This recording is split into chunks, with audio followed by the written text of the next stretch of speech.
A Ritz is afraid of nothing, but this is something. When an escaped circus gorilla appears to have gone on a murderous rampage, a threatened attorney calls on the detective trio of Garrity, Harrigan, and Mullivan to act as bodyguards. In short order, we discover that there is more to the attorney than meets the eye, and the ape may be innocent after all. When a pretty young heiress faces peril, it's up to our heroic trio to save the day. Welcome to Sasquatch Cinema. I'm Steven. I'm Isaac. And this is the podcast where we discuss movies about Bigfoot, the Yeti, and all kinds of ape men. And this week we are discussing The Gorilla from 1939. A Ritz Brother classic. That's strong words. I mean, like 3/4 of that is true. I mean, the Ritz brothers are in it. Yes, A classic. I wonder if many of our viewers, our listeners, know who the Ritz Brothers are. Yeah. Apparently, a lot of the old vaudeville comedians used to say that Harry Ritz and his brothers were like the funniest of all of the vaudeville comedians. But we didn't think so. I mean, none of that magic is on screen. No, we'll get into it in our review. But first of all, how are you, Steven? I'm doing just fine.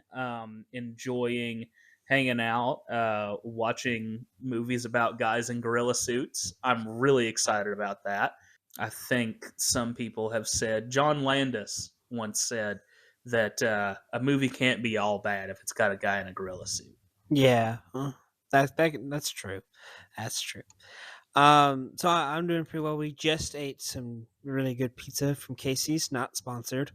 But we could be. We could be, yeah. And Casey's sponsor us, maybe, hopefully. I'm Give sure us free a gorilla pizza. has been. I'm sure that a Bigfoot has been seen around a Casey's once. Oh yeah, definitely the Casey's that we went to. I could believe. Yeah. With how many like mobile homes they had across the street and the woods in the back, yeah, there's probably a Bigfoot that wandered through there at one point. Yeah, trying to get some pizza. Yeah. All right, well, let's just jump into this, I suppose. What are some fun facts about this movie? The first fun fact I have is that for some reason I can never figure out if this is from 1939 or 1940. According to Letterboxd, it's 1939, and when we watched it on YouTube, the gorilla is streaming on YouTube, Tubi, and supposedly Amazon Prime, but we didn't find it on there. So it's a public domain film, so pretty easy to find. Not always the best scan. Like we were in like 720p, and it didn't look that great quality wise. It was horrible. I have this on DVD in an old box set called the Sons of Kong box set, and it's all gorilla movies. And I would have used that, but I'm fairly certain that it would have been worse than the quality that we had on YouTube, which is really saying something. Yeah, that's really sad. That because your DVD probably would have been like 360p or 480p, which it wasn't initially. Like bumping it up to HD made it a little bit nicer. But so, who was this? What was this film? Who was directed by? We already talked about the Ritz brothers are in it, but who else is in it? So this is directed by a guy named Alan Dwan, who I've read before was sort of a silent cinema pioneer, but the little research that I did do on him, the most well-known features he's got are a movie called The Silver Load from like 1954 and Sands of Iwo Jima. And so I've heard of Sands of Iwo Jima. I've not seen it. I've never been a big war movie guy, but I'd be willing to see The Silver Load. I like old westerns, but his visual style, at least in this, sort of doesn't inspire a lot of confidence that I'm going to be going out right now and immediately going to see his stuff. But that's just what I know right now. It's written by a couple of guys named Ryan James and Sid Silvers. Ryan James actually wrote for one of the great pre-code musicals, 42nd Street. Busby Berkeley did the choreography for that. And Sid Silvers apparently was writing special material for MGM films at this time period. He actually contributed something to The Wizard of Oz. So, I mean, he's clearly a talented guy. Both guys are clearly talented to some degree, and just not particularly on show here. Um, it's based on a play by Ralph Spence called The Gorilla. I believe the first adaptation of this into cinema is like 1927. Um, and that was recently rediscovered. They thought it was a almost completely lost film, but it's actually been rediscovered. It's not been re-released yet, but I think there's been a couple screenings. So we'll look forward to hopefully seeing that one day. Maybe it's a better version Yeah. than this. But what I found out about Ralph Spence, he wrote for the Ziegfeld Follies. So clearly a comedic talent of some note. Um, but again, I mean, some of this is written okay. There are some jokes here, but I don't know. Hard to say without going into too much detail. Yeah. And as you mentioned, we talked about the Ritz brothers a little bit. This film also stars two others who we've seen in film before, and I think are some pretty good, notable horror icons. Bela Lugosi is one of them. He was in our previous film, Murders in the Rue Morgue, and then Lionel Atwell, which you would know from Son of Frankenstein. I think is one of his most notable roles Mm-hmm. as the detective in that. And both of those actors are, I think, very legendary during this time and very notable for a lot of the roles they do. And I think they are some of the best parts of this movie, Oh, to be honest, absolutely. too. Absolutely. They do a great job. I also want to single out Anita Louise, who was sort of the leading lady here, the young heiress that gets Oh, yeah. taken by, well, not taken by the gorilla, but is Attempted. yeah is put in peril by the gorilla rather. And she is in an adaptation of A Midsummer Night's Dream. On top of that, she's in a movie that I've seen and it's one of the more interesting movies that I've seen from the pre-code era. It's Judge Priest, which is directed by John Ford. The reason I bring this up is that it's a sort of really weird comedy starring Will Rogers. And uh, for those of you that don't know, we're from Kentucky. It's actually set in post Civil War Kentucky. Oh. And it's an interesting movie.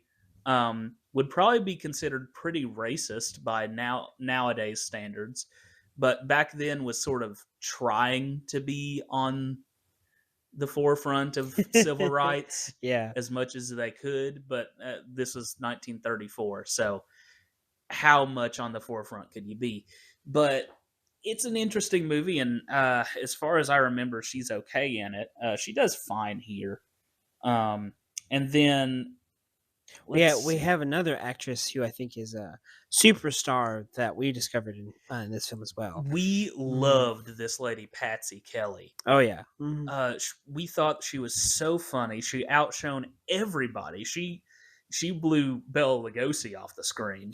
Well, to be fair to Bela Lugosi, he wasn't given much to do. Yes, this we agree with that. But Patsy Kelly, I guess her most notable thing is Rosemary's Baby, and she's also in the original '60s Freaky Friday.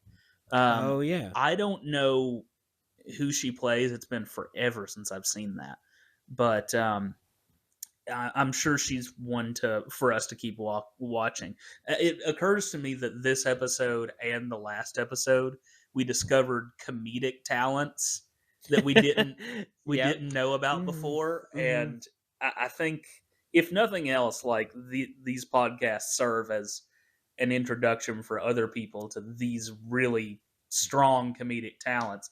And it seems like Patsy Kelly did a lot of sort of like light comedies or um, comedy relief roles in early Hollywood. So Yeah. that's a real positive to this movie. Yeah. And I want to throw in, of course, we're talking about Bigfoot and Sasquatch Cinema and guys in gorilla suits. So I wanted to single out Art Miles as Poe the gorilla. Um, his two highest credits are White Heat and The Long Voyage Home, which are two sort of venerable old classics. But I noticed a few more things on his resume, and I don't know if he played a gorilla in any of these other things, but he was in a few movies with Abbott and Costello. He seemed to be in a few other sort of like comedy team type movies, two handers and stuff like that. And to me, I mean, I don't know about you. I really like the gorilla performance in this, and I I really do like the too. gorilla suit. So I I do too. think he might be one to watch too. If you can find him in a gorilla suit again. We might see him again pretty soon, maybe in one of the gorilla costumes of an upcoming film we may be watching. Well, that sounds like a good segue into talking about this movie. Let's just rip this band-aid off and whatnot. Spoilers ahead for if you have not watched this movie and whatnot. Again, it's free on YouTube. Cult Classic Cinema channel. Shout out to them. I want to shout them out. I've seen a few other things they've done. They mostly have a lot of public domain and films that aren't super well known in the cultural zeitgeist of cinema, but they do awesome work in keeping these films alive and putting it on YouTube. Wish we had better scans sometimes, but who knows? What are you gonna do? What are you going to do? So, we're going to give a brief plot synopsis, and then we'll get into our review of the film. We start with the old spinning newspaper gag, where there's a bunch of newspapers coming up on screen showing us that there's a killer called the Gorilla who has been going around and, well, killing people. And very soon after that, uh, we cut into this little house where we see our queen, Patsy Kelly, Mhm. reading Romeo and Juliet in bed, uh, as queens do, and then getting scared by seeing a gorilla hand come through the window, and she runs around the house screaming for 5 minutes. I don't know. It's a little longer than it should have been because it was a little funny at first, and then it just went on a little too long. And her screaming, she finally runs into Bela Lugosi, which plays the butler. I don't even know if the butler has a name. And if I I think did, it was Peters. Peters, yeah, Peters, there it is. She runs into him, and he is sort of cold towards her and dismissive. And then we meet the attorney, Mr. Stevens, who is supposedly the head of the household, Played old, by Lionel Atwell. playing by Lionel Atwell, the great Lionel Atwell, and we she had a note pasted onto her nightgown and saying that the gorilla will kill Mr. Stevens within the next 24 hours. So Mr. Stevens, a bit worried about this, initially thinks to call the police on this, but instead he calls somebody, and it sounds like he is supposed to be transferring money to somebody, a very shady deal. All the while there's a man in a hat that's being shadowed behind him. Yeah. After that, his niece and her new beau show up at Her conquest, as her she says. conquest, as she says. Yes, yes. They show up at the front door. Bill Lugosi lets them in. Introductions all around, and the plot by the gorilla is revealed to uh, to this young lady. And after that, some ridiculous detectives show up. Played by the Ritz brothers. Yep, quite unfortunately. Uh, And you know, we they go on. They start investigating. investigating with quotation marks on both Yes, ends. Very heavy sarcasm. Investigating. yeah. And Mm. then, like, other than that, does anything happen in this movie until the last part? Yeah. there is just a bunch of wacky shenanigans with the detectives. They go from piece to piece. Some interesting things. There is stuff with the radio that happens. We meet this mysterious stranger who randomly shows up, with the older brother of the detectives, you could say. Hmm. And he acts very suspiciously and goes through secret doors and keeps trying to get into the safe. Bela Lugosi is constantly made fun of, and a lot of jokes at his expense for being creepy and disappearing at the wrong times and everything, because he's supposed to be the big red herring of the entire film. And then He does put a blanket over a lady in a very menacing way. Yeah, well, they shot it in a menacing way because in actuality he did something very sweet and tried to comforting, but like he's like, oh, he's creepy, and it's just like, according as we talked mentioned in the last episode, many women found him very attractive. Yeah. So if like you're a woman and Bela Lugosi puts a like your nightgown over you to like give you warmth, Uh, someone would say, "Oh no, that's a man right there." yeah, yeah. Mm, I think we would say something like that. yeah. Friend of the show, Bela Lugosi, right? Yes, and yes, he's a friend of the show. Rest in peace, you man, great man. Um, and then yeah, the last act is really, oh, we see the gorilla suit running around. His name is Poe, Yeah. and immediately when I heard his name was Poe, which is a funny name for a gorilla, Hmm. Edgar Allan Poe immediately came up. We just watched Murders of the Rue Morgue, so Edgar Allan Poe was like, oh, Yeah. You almost wonder if it was a reference, but then yeah. with the play being written before 1927, like it Well, can't, but it still, could have still been a reference to Edgar Allan Poe in general, I guess. Yeah. um, because the original story has an orangutan, right? Yeah, that's true. So it could still have been a reference, even though it's not a gorilla. But Yeah, and it is a um, mystery, and I yeah, mean, all mysteries are to some degree influenced by the murders in the Rue Morgue. yeah, that's true.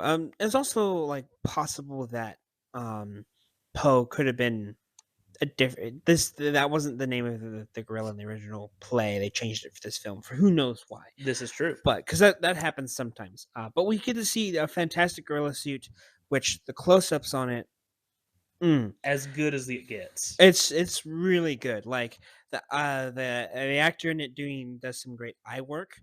And this is more like praising the film in the middle of its plot synopsis, but I was very blown away about how good the gorilla suit was in this movie. That honestly is has a lot of problems that we will Yeah. get into in a moment. But continuing with the plot synopsis, it's after we meet the gorilla, we meet his trainer. And then after that, pretty much it everything eventually winds down to a big reveal.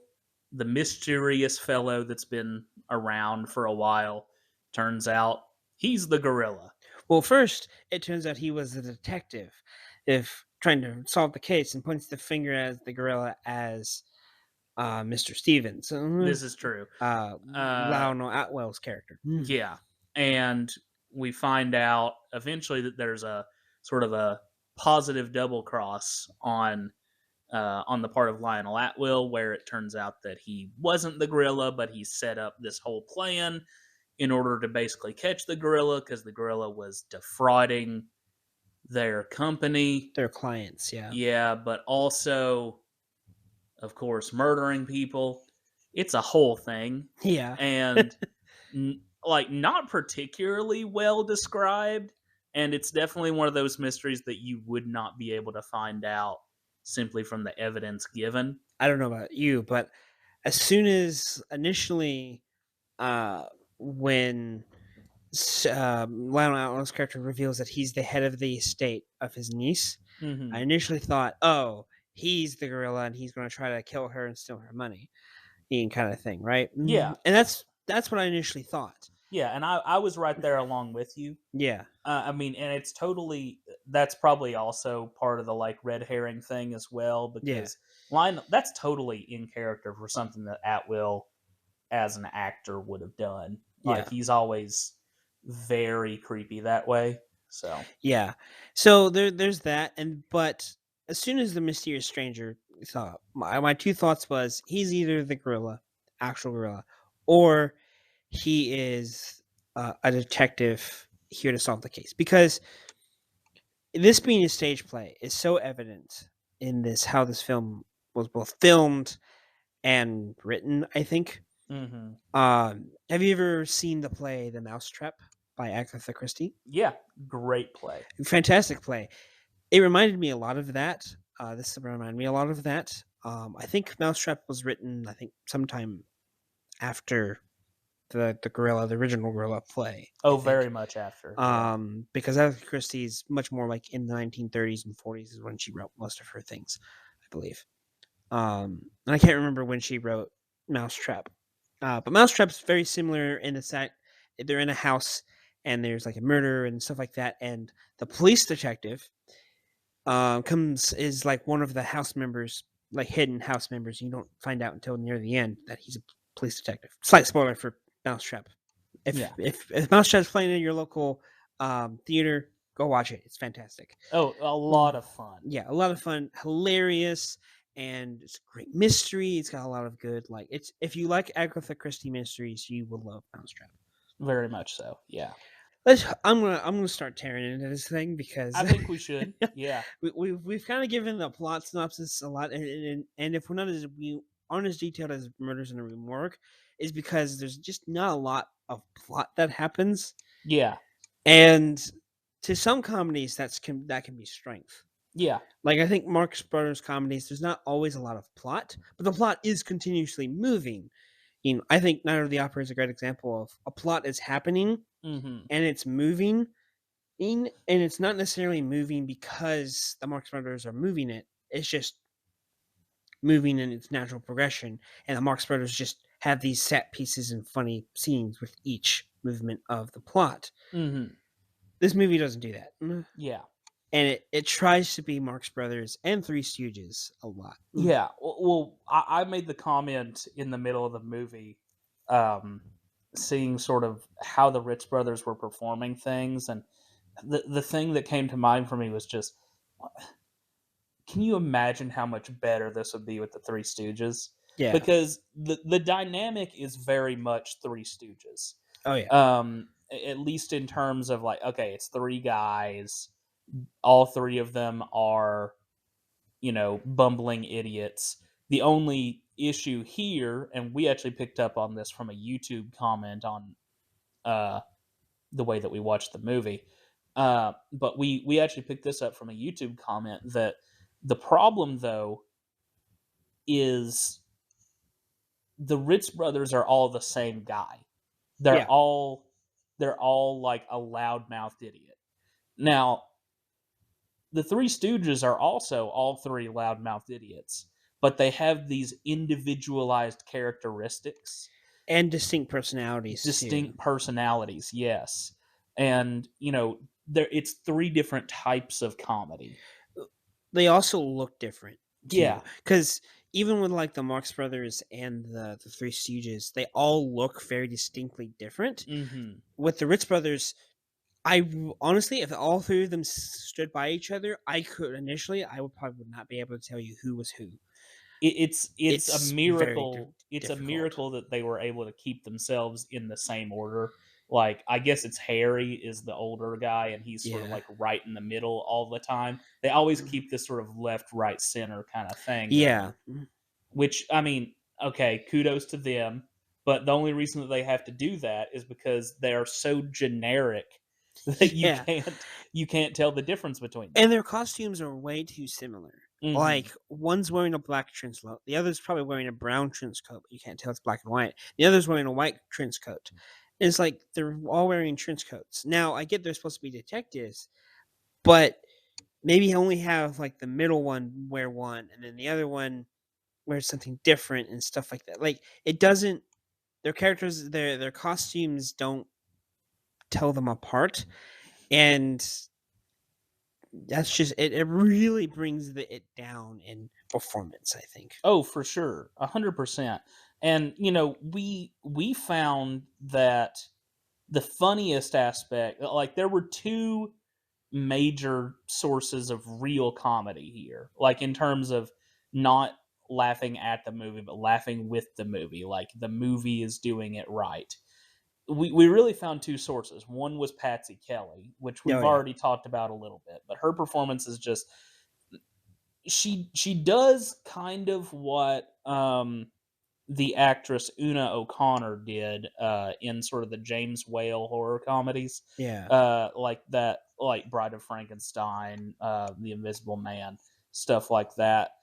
He liked to use her because she was this sort of shrill, shrieky British woman. Well, Patsy Kelly is sort of a shrill, shrieky um, uh, American woman. But the thing is, though, that she's not just shrill and shrieky. She's got that sort of fraidy cat personality that is so generally just we find that funny. I mean, I think that's part of the reason that we liked the guy in the last movie that played Paul. I think that's part of the reason we liked him is that sort of fraidy cat personality. Yeah, I also think their line delivery was really good. Like her line delivery and a lot of her lines was phenomenal. Hmm. And She had like Groucho level delivery on some of that oh stuff. yeah, Groucho level delivery. Like just on Groucho Marx specifically. If you don't know who Yeah, that is, and if you're listening to this podcast, you probably already know who that is. But just in case you don't, we're talking about Groucho Marx. And if you don't know who the Marx Brothers are, look them up too, please. I yeah, didn't know who they were until Steven introduced them to me a little bit ago, and they're great. She has this great delivery on a lot of the lines and a lot of the sarcasm and comebacks towards people and their comments, which is really funny. She is exactly the character that is fun in this kind of movie. yeah, exactly. Yeah. The other thing that we found legitimately funny, and also admirable was the gorilla costume. Oh yeah. We just found that like it looked great, like you mentioned earlier. Those close ups, those eyes, the teeth in particular. I mean, we didn't mention this on Murders in the Rue Morgue. I thought the teeth were good on that one as well, but the teeth in particular on this one are just they look so great and Yeah, it's like the mouth that being able to slightly move the mouth is always really good, and I think in for gorilla costumes because it can help create expression and yeah, like mood and whatnot. the anatomy of that particular gorilla costume in this one too is it's kind of like it looks like a gorilla, but it particularly looks like a gorilla who's like had it easy for his whole life too. Yeah. Like Mhm. he's sort of dumpy, he's a little fat. Yeah, Um, which I think was perfect. Like yeah, that's exactly what the gorilla was. yeah, and I mean, Mm, also these little like characteristics, like I did like his trainer, the gorilla trainer. I couldn't remember that character or the actor's name, but he mentions that like, oh yeah, Poe hates women, and so every time that Poe comes in contact with a woman, he goes, and it's no just reason for why he hates women. He just hates women for yeah, some reason. just Mm, does. I mean, like that also to me is sort of believable. You know, you're around animals, and for some reason, some animals just don't like certain types of people, that's true. like Mhm. just don't like certain things, and sometimes there's no good reason for it. They just are. Sometimes Yeah. they're abused into that kind of behavior, but a lot of times it's just these weird preferences. So like Poe is a raging sexist, and we have no reason why. Yes, yeah, Uh, though I think Poe is one of the reasons that Poe the gorilla is so funny in this movie is he has some of the funniest scenes. I think the funniest scene in the movie that both had me and Steven bursting out laughing was when he's with his trainer. His trainers are taking him outside. That's his trainer walk out first, and he just slaps his trainer right in the butt. And it's that is comedy gold. it is comedy gold. He just swept him right off his feet just with one slap to the butt. Mhm, It's yeah. just it was perfect. And I think what it was is it's what he was saying to him before too, because he's like, "You're going to bed without dinner tonight." He opens the door and then smack. It's just Yeah. it's just perfect. Yeah.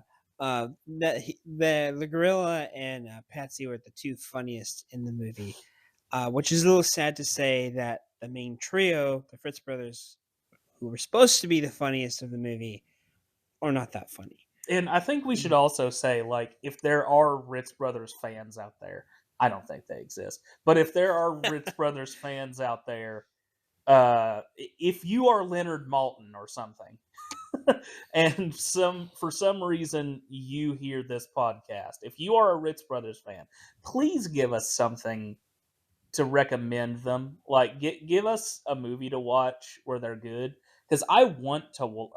Me and Isaac, we want to like old comedies. Like, I love old comedies. It's a big passion of mine. I want to like something from all of those old comedians. Uh, it's just I haven't found that for the Ritz brothers yet, and Yeah. maybe it's because this is one of the only things that I've seen from them, you know. But if you can give me another one, I'd really appreciate it. Please do that in the comments if you guys are able to do that, because I really would like to know. But as it is, According to the YouTube comments where we watched it on that channel, we watched it. This is the best Fritz brothers comedy, full length comedy. that's very sad. And here's the thing: is I don't absolutely hate this movie. It's just that the Ritz brothers in particular are not great in it. And one other aspect that you and I found brought it down was that it's definitely shot like a stage play. Oh yeah. I mean, when we were talking about Alan Dwan earlier, I'd mentioned that he was supposedly, an early sound or an early silent film pioneer. At least something that I had heard about him doing that. And to me, I mean, maybe if he was one of the guys that was just shooting it like it was a stage play, even back then, but that's just what it looks like. I mean, the camera moves every now and then, but like only to track movement and not enough to almost not enough to even justify itself. Like, some of that movement could have been shot just in a wider shot. But Yeah. I don't know. I didn't have a good response to the camera work in this. Yeah, speaking of the camera work, I just thought of this. The camera from a lot of older movies likes to move around or like move during scenes and whatnot. There was none of that in this. Hmm. And like the subtle camera movement of just we're gonna just pan this way or move back with our characters.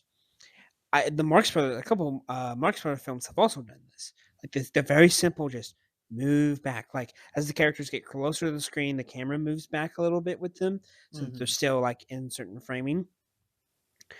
There's none of that here. Like the Yeah. camera doesn't move; it always cuts. It's always stationary. It just doesn't do any of that. That means that either director or cinematographer was just like, eh. Yeah. Mm, And to be fair, that park the camera down style can work if what you're capturing is interesting. But, yeah, nothing here has enough visual interest to justify that park the camera down style. Uh, if and I mean that's not entirely the fault of all of the actors. I think the script isn't particularly strong. Um, I don't know. Maybe to me, it really does just boil down to uh, being poorly shot and poorly executed, just in general. And like I said, there are things we like about it, yeah, but it's just that those aren't enough to overcome the rest of it. I mean, all right. Well, let's talk just a little bit about like Bella and um, Lionel. Like, Bela Lugosi is, fine here. yeah. He's does what he's supposed to do. Yeah, he's not given good direction, I don't think, or he's used fully utilized to his stuff. And also, it could be I haven't seen every single Bela Lugosi film ever, but he may also not just have great comedic timing. Not every actor has to have great comedic Hmm. timing, and he just may not have that and whatnot. Though I do think some line delivery was works well for him. And the shame about Lionel Atwell, he is here for the first like 10 minutes of the movie, and then he's gone until the last five. Hmm. So basically, we don't get to see anything of him until in the middle and anything like that. And Bela is only used to like jump scare our characters too, Yeah. and be creepy. Mm. Yeah, exactly. And Atwill is he's just playing that Atwill character, and he does it well enough. I mean, Yeah, it's just that Atwill can do that in his sleep. yeah, Atwill can do exactly what he yeah, needed to do in mm. here in his sleep. Lugosi could do it high on morphine, which maybe he was. Lugosi, unfortunately, just an information dump, was addicted to morphine for many, many years and Yeah, eventually got off of it, thank God. And, then unfortunately quickly died not too long after. yeah, But mm. this was a period where Bell was getting increasingly less and less work and, having to take worse and worse roles. I think this is emblematic of that. Makes a whole lot of sense why he would be in here. I do think that some of that comes down to xenophobia as well. What are we going to do with this guy with the funny accent? That kind Yeah. of thing. He was Romanian, and this being 1939, World War II, and tensions in Europe were very bad, Hmm. especially like the viewing of like the American kind of view. Yeah, and I mean, also, I mean, one can only wonder what his life would have been like if he had lived further into the 1950s, because he sort of died in the mid 50s. One can only imagine like what he could have had to endure, because he had sort of socialist sympathies in his previous country in Romania, and I don't know what his politics were here, but I mean, his previous affiliation there, I mean, I'm sure would have caused problems for him in the Cold War era. Yeah, he may have been like McCarthy'd probably Yeah, for be called like a communist and whatever and whatnot. I'm sure. possibly. But regardless, I guess what we're basically saying is like, watch this if you got to, but like, it's worth okay. I would say watching it. It's worth watching it just for Patsy Kelly and for the gorilla. What do you think? Yeah, that's worth it. I mean, you could also just watch all their scenes and then turn the movie off, and you'd be completely happy. Actually, once the gorilla leaves the plot, like not the murder mystery gorilla, which they never really give an explanation why he's called the gorilla. Just that his hand is hairy. Yeah, which is the dumbest reason to call a killer a gorilla. I, I don't know. Like, I guess he chose the name for himself, which is like a really stupid thing to do. you know what I thought when they did a close up of his hand What's and that? whatnot? I thought Wolfman immediately. I Yeah, didn't think gorilla. I thought Wolfman because it yeah, looked like a Wolfman hand. yeah. I thought he was going to turn into a wolfman all of a sudden, which would have Yeah. been fantastic. It would have made the movie three times better. Yeah, Like turn into Wolfman and then leap into the night. if in the last 3 minutes of your movie a major character suddenly turns into a wolfman, that's fantastic. Yeah, that's exactly what I thought was going to happen. And then I was like, oh, he's just a gorilla because he has hairy hands. That's just dumb. Yeah. And it's just like, okay, sure. Also, one thing that I thought was kind of dumb is the house had all these secret compartments and secret rooms Hmm. for seemingly no reason. Yeah. Like, why does this lawyer, Lionel Atwell's character, need all these secret like compartments and rooms, and like what business does he own or what or is a part of that has to have like rooms to hide around in and stuff. I mean, one of them could be, I guess, like a panic room, but Yeah. multiple, a little wild. It's kind of like, Mhm. you know, I get that everything in this movie was set up so that him and his company, like, they could catch the gorilla. But did you build your entire house in order to catch the gorilla? Yeah, it's a Uh, little weird. that's like insane. Like, I'm worried about you now. Like, are you gonna be the next murderer? Like, Clearly. are you that obsessed? Like, you have that level of obsession? And talking about the house, like the set design is good. Oh yeah, And I like the spooky old house. This movie does also have what I would consider a pretty fun vibe to it. Sort of has that Scooby Doo kind of feel, yeah, old dark house kind of thing. It's just that it has that promise and it doesn't fully execute on what it has built up for it. It yeah, has part of a good cast and it has a fun vibe and it's got a good set design and what seemed to be a proven stage play, but it just seems like it sort of fumbles through the entirety of the story without without creating much interest. And I'm never interested in the mystery. I'm only interested in trying to figure out, okay, like, what's the next gag gonna be? I'm not interested in the mystery. I'm interested in gags, and I should be equally interested, right? right. And when the gags are executed so poorly by the Ritz brothers primarily, it's hard to appreciate it.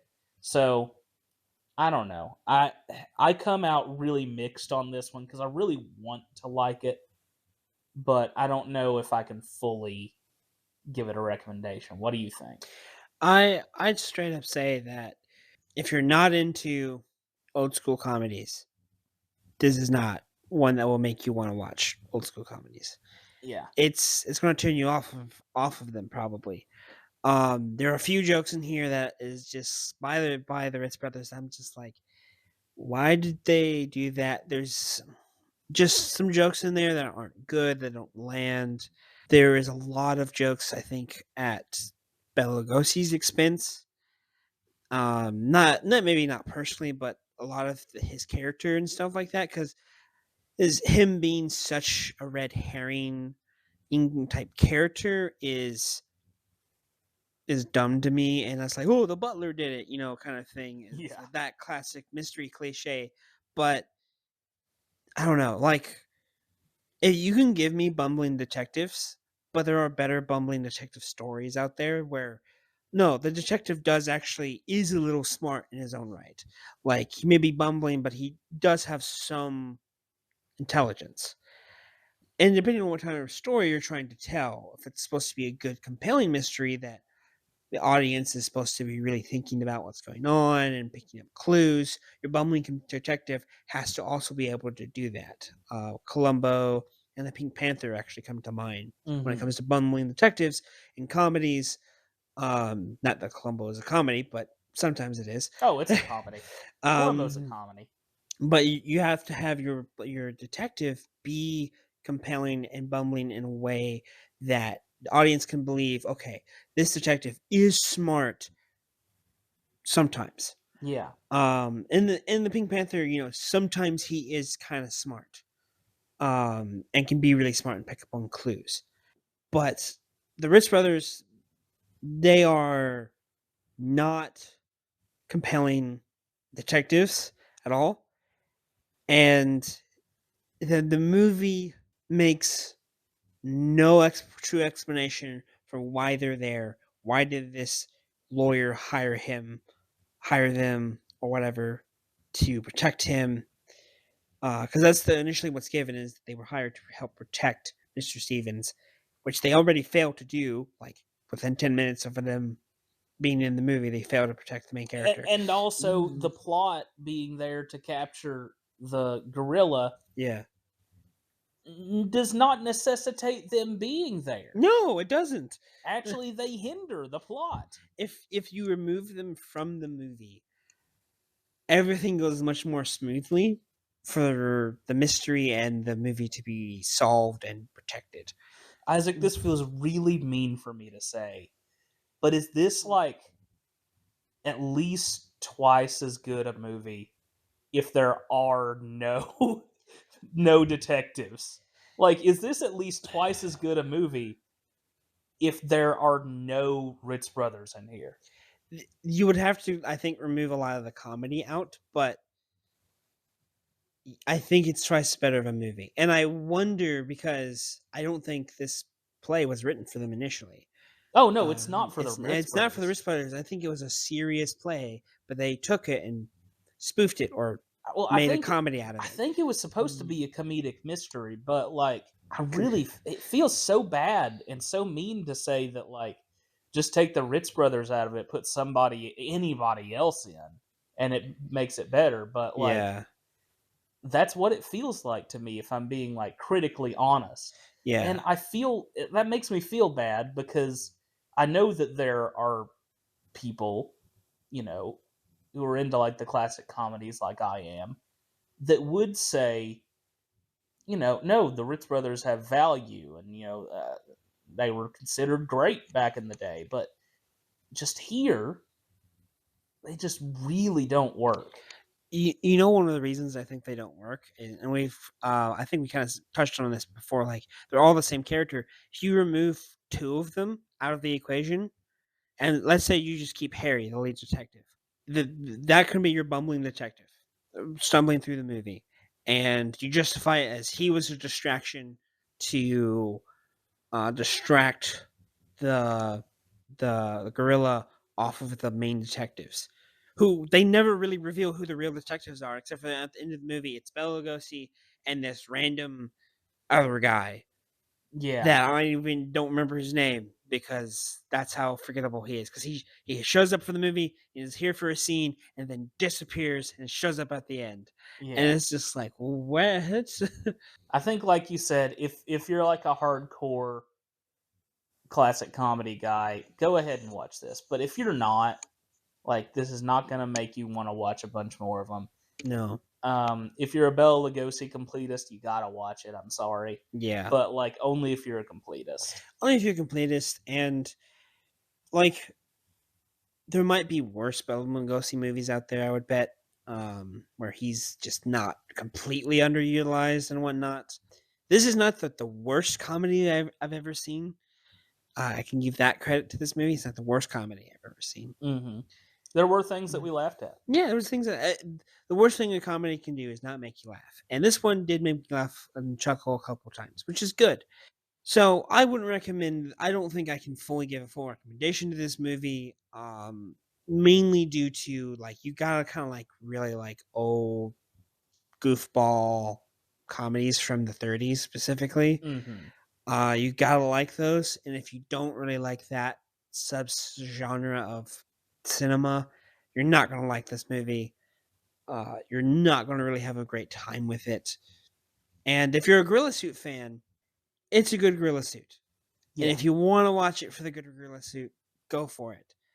But if you're like, I like the Gorilla Suit, but I also like the movie to be kind of good with it, then no. that's gonna be a big problem. And as a guy that does love 30s comedies, this is just it's not one of the best ones. So let's go ahead and let's just give it a rating. Um, for me, I think I gotta go 2 big feet out of 5. Yeah, I was going to go 2 big feet out of 5 as well. It's and it's 2 feet for two simple reasons: the gorilla suit and Patty. Those are the two reasons they get it. Those are the 2 feet Those are the 2 feet that can that can get the stand credit. on their own. The pair that save this, make this movie watchable. And I wish I could give one of those feet to Bela Lugosi, but he's just so underutilized and whatnot. But don't worry, we'll be watching more Bela Lugosi, and we had a lot of good things to say in the previous episode. If you haven't watched that, Murders in the Rue Morgue. Our next episode, I believe, is The Ape Man, starring Bela Lugosi from 1943 43. by One Shot Bill Bodine. If you didn't like, if you did not like the cinematography in here, oh, Oh You're boy. not gonna like it in the next one. There's a reason you call him One Shot Bill Bodine. Oh boy. But the Ape Man, starring Bela Lugosi, which I've never seen in full. So this is gonna be a new one for both of us. Uh, I'm really excited because I loves me some Bella, and I loves me some mad scientists, and I loves me some man turning into an ape. Is Bella back being a star role in this one? Oh yeah, Okay, because yeah, I saw the poster on Letterbox and had him like in some ape makeup, and yeah, I'm very excited for that because whatnot. But yeah, and briefly, let's try to tie this a little bit back into Sasquatch as we talk about. Oh, this gorilla costume. I think gets a little closer to what you kind of expect from a gorilla costume. yeah, It's more fully in the camera all the time. There are close-ups of him because Murders in the Rue Morgue did close-ups with an actual yeah. ape rather than the costume, and the costume was always shot from a wide angle and never really up close that often. Hmm. So this is really the first film in this series that we're doing that we see the costume up close and I think the biggest praise we can really sing of this movie is how good the gorilla costume is. Yeah, And so much of the budget went to making sure the gorilla costume was fun and good. And honestly, with how much occasionally the gorilla would walk on 2 feet, kind of looks like Bigfoot walking in the woods a little bit. We're getting yeah. closer to that territory with this film. We've got that going. We also have the aspect that he's a comedic gorilla, Yeah. which is important for like gorilla suit media. There's a lot of that in like 30s comedies, Exactly. specifically short comedies, and then of course, that also applies to Bigfoot because, again, what do we think of Bigfoot now? I mean, if you don't believe in Bigfoot, he's a joke character. Yeah. Like, that's kind of what he is. And we don't have like a ton of Bigfoot horror that's constantly coming out there if it doesn't relate to some element of documentarianism. Does that Yes. make sense? Yeah, that Does makes sense. documentarianism, is that an actual word? I don't know, but Probably not, but let's make it a word. yeah, it's a word now. But but if you're not making a documentary, then there's not a ton of Bigfoot horror out there, and a lot of it is horror comedy if it exists. Yeah. And on top of that, I mean, I can think of a lot more Bigfoot comedy than I can think of Bigfoot horror in the last 10 years. So this is like continuing on I guess continuing on a trend. And for us, it's the first time that we're hitting that trend of the ape man being the comedy Yeah. relief. Eight Man being comedy and like Bigfoot, if you don't believe in him, he's just a funny guy in a funny gorilla suit. Yeah, And exactly. that's the vibe we're going for with this first season of Sasquatch Cinema. A lot of the films are going to be kind of like that, Yeah. but overall, yeah, it was a fun time watching it together. We can't give a full recommendation, sadly, because it's just not one of those films that we could give a recommendation for. Yeah. But any final thoughts?